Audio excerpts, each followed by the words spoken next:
Grade 1 pa lang, pero pang-universe na ang gustong pag-usapan. Yan ang Bibo Kid na kayang mag-explain ng solar system kahit pa sa mga mas matatanda sa kanya.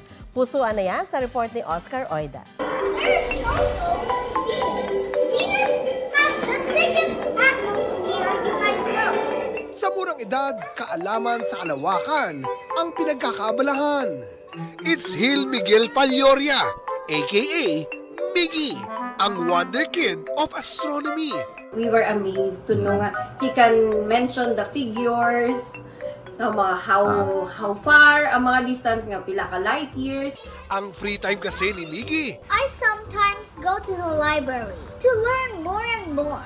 Sa mga 3 years old sana serve namin, naka-recite na sa sang alphabet na pabaliskat pala. Tapos mga extraordinary, mabalaan yung mga Russian alphabet. Supernova is when a star is that is a nova, which means a supernova is known when a star explodes.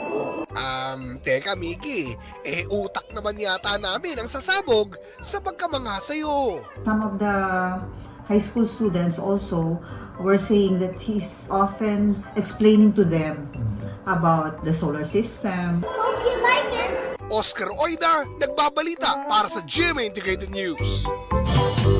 Huwag magpahuli sa mga balitang dapat ninyong malaman. Mag-subscribe sa GMA Integrated News sa YouTube. Sa mga kapuso abroad, subaybayan nyo kami sa GMA Pinoy TV at sa www.gmanews.tv.